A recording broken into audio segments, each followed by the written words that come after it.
Shalom teman-teman sekalian, semua orang bisa berjanji, namun tidak semua orang bisa menepatinya. Semua orang bisa mengatakan kata-kata yang manis, kata-kata yang baik, namun tidak semua orang bisa hidup sesuai dengan kata-katanya. Tidak semua orang bisa melakukan apa yang dikatakannya. Teman-teman, kehidupan kita seringkali berhadapan dengan kehidupan orang-orang yang seperti ini. Tetapi hal yang luar biasa adalah ketika kita membaca bagian ini, kita diajak untuk kita bersukacita karena kita bertemu dengan pribadi yang bukan hanya mengatakan janji namun tidak bisa menepatinya. Kita diajak untuk melihat pribadi yang bukan hanya katanya saja, tetapi pribadi yang sesungguhnya. Kita diajak untuk percaya kepada Tuhan yang sesungguhnya.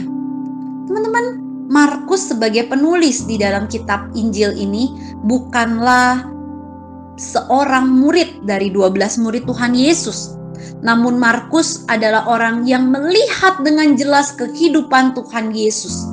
Markus diizinkan mengenal Yesus secara pribadi. Dia diizinkan untuk melihat bagaimana Yesus itu bukan hanya berkata-kata, tetapi dia juga menggenapi setiap janji dari Mesias itu sendiri. Markus ingin menegaskan kepada kita pembacanya hari ini dan juga kepada para pembacanya di masa yang lampau bahwa Yesus adalah anak Allah yang sesungguhnya. Ketika dia menulis Injil ini kepada orang-orang Kristen di Roma, di mana mereka dikelilingi oleh begitu banyak orang yang menyembah dewa dan dewi, kembali lagi Markus ingin mengajak mereka untuk bersukacita karena mereka bertemu dengan Allah yang sesungguhnya, bertemu dengan Tuhan yang sesungguhnya, Tuhan yang layak untuk disembah, bukan dewa-dewa atau dewi-dewi orang Roma yang hanya bisa berdiam.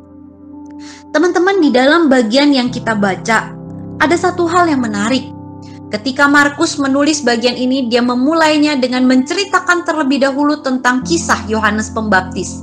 Kisah tentang bagaimana dia mewartakan akan kedatangan Mesias. Namun yang paling penting adalah apa yang dinyatakan oleh Yohanes Pembaptis adalah satu bagian yang mengajak kita seharusnya merefleksikan kehidupan kita bahwa sebenarnya kita adalah pribadi-pribadi yang dikasihi. Pribadi-pribadi di mana Allah mau datang ke dalam dunia untuk engkau dan saya. Pribadi-pribadi di mana Dia bukan hanya mengatakan Dia mengasihi engkau dan saya, tetapi Dia mau datang ke dalam dunia ini. Dia mau memberikan hidupnya untuk apa? Untuk menebus dosa engkau dan saya. Dia mau supaya engkau dan saya boleh menikmati persekutuan yang indah bersama dengan Dia. Dia mau supaya engkau dan saya bukan lagi menjadi musuhnya Allah, tetapi kita boleh menjadi anak-anak Allah.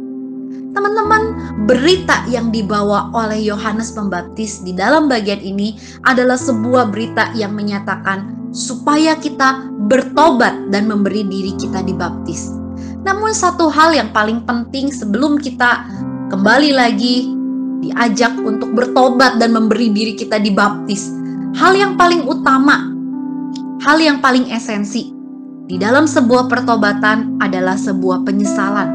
Kita tidak mungkin bertobat kalau kita tidak menyadari bahwa kita adalah orang berdosa. Kita tidak mungkin bisa bertobat kalau kita tidak menyesal akan setiap dosa-dosa kita. Teman-teman, kehidupan kita mungkin saat ini berjalan seperti biasanya.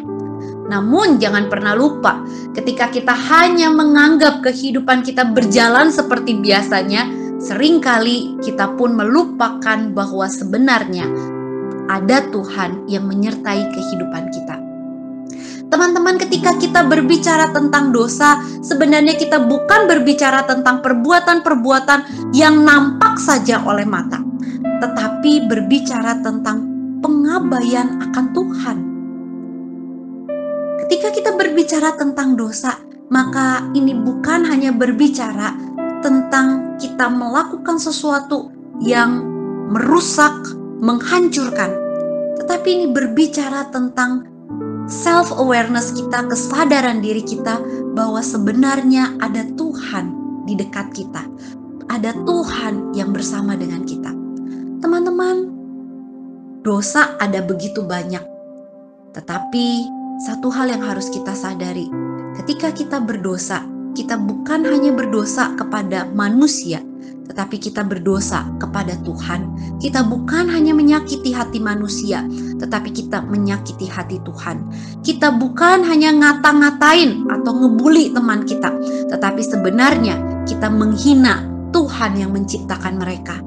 Teman-teman, mari kita kembali lagi menyadari, kembali lagi kita merefleksikan kehidupan kita. Masih adakah dosa di dalam kehidupan kita hari ini?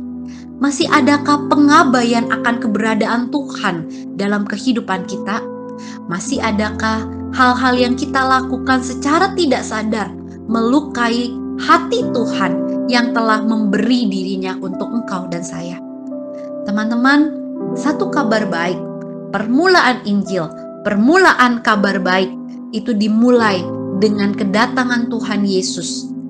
Bukti kasihnya kepada engkau dan saya.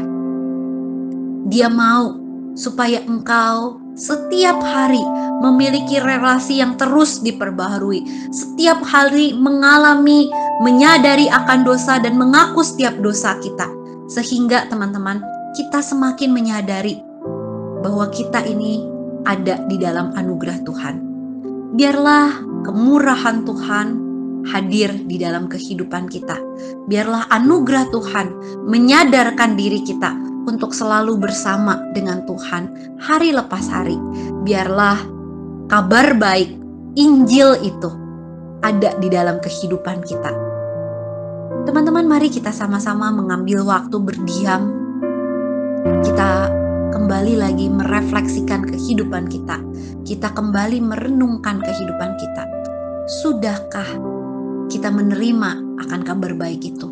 Sudahkah kabar baik itu mengubahkan kehidupan kita? Sudahkah kabar baik itu nyata mentransformasi kita dari yang tadinya musuh Allah menjadi anak-anak Allah?